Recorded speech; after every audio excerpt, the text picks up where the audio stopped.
আপনাদের মনে আছে যে একবার তার বাসা ঘেরাও করে পুলিশ উনাকে বের হতে দিচ্ছেন না আন্দোলনে, এটা সম্ভবত 2014 কিংবা 15 আন্দোলন, 14 সালে। তো সেখানে উনি রাগ করে বলেছেন যে গোপালগঞ্জের নাম পাল্টে দিবে। তো আমরা তখন অ্যারেস্ট হয়ে গেছি, জেলখানায় আছি। তো এই কথা যখন উনি বলেছেন, তো আমরা খুব খুশি যে ঠিক বলেছেন ম্যাডাম, বলেছেন।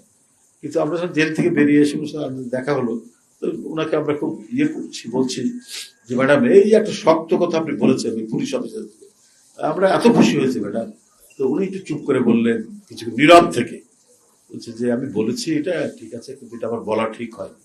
কেন ম্যাডাম? ঠিকই তো করেছেন। যত ঢাকা শহরে যত পুলিশ অফিসার শেখ হাসিনা নিয়ে এসছে, অধিকাংশের বাড়ি গোপালগঞ্জ। এরাই নিষ্ঠুরতা করছে, এরাই এই ছাত্র জনতার উপর নিষ্পেষণ করছে, অত্যাচার করছে, রিমান্ডের নামে মানে নির্বিচারে তারা অকথ্য নির্বাচন করছে, নির্যাতন করছে। না, সেটা তো সব ঠিকই আছে বলা যায়। দেখো, গোপালগঞ্জ তো বাংলাদেশেরই একটা জেলার নাম।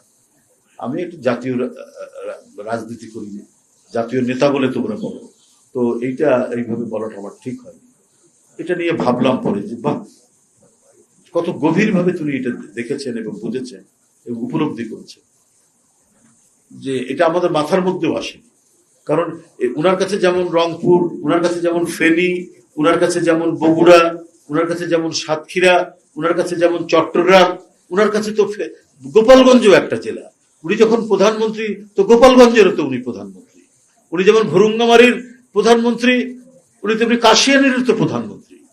আর এটারই মানে উনি এই যে অঞ্চলটি, এই যে সমগ্র বাংলাদেশের মধ্যে যত জনপদ আছে, সেই জনপদেরই তো উনি প্রধানমন্ত্রী।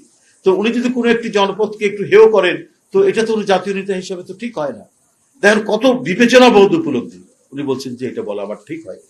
এই যে নেতৃত্বের প্রতি একটা প্রগাঢ় ভালোবাসা, শ্রদ্ধা অন্তর থেকে সেটা আসে, কারণ তার অভিজ্ঞতা, তার প্রাজ্ঞ অভিজ্ঞ বিবেচনা বোধ, এই বিবেচনা বোধই তাকে আজকে জাতীয় রাজনীতির এত উচ্চ অবস্থান দিয়েছে।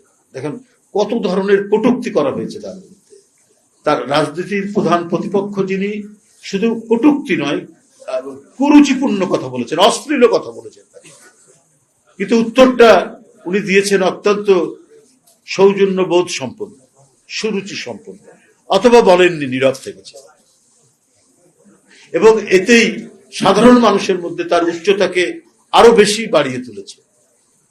এবং যারা এই ধরনের অশ্রাব্য কথা বলেন, তারা যে ক্রমাগতভাবে নিচে নেমে যান, এটা আমাদের দেশের রাজনীতিবিদরা আমরা বুঝতে পারি না, আমরা সেটা উপলব্ধি করতে পারি না বলেই আমাদের রাজনীতিতে অনেক সময় অধঃপতন ঘটে। কিন্তু তিনি ঠিকই দেখুন এত মানে সিরিজ অফ অসভ্য কথা পর্যন্ত বলা, কিন্তু সেখানে তিনি বিচলিত হন।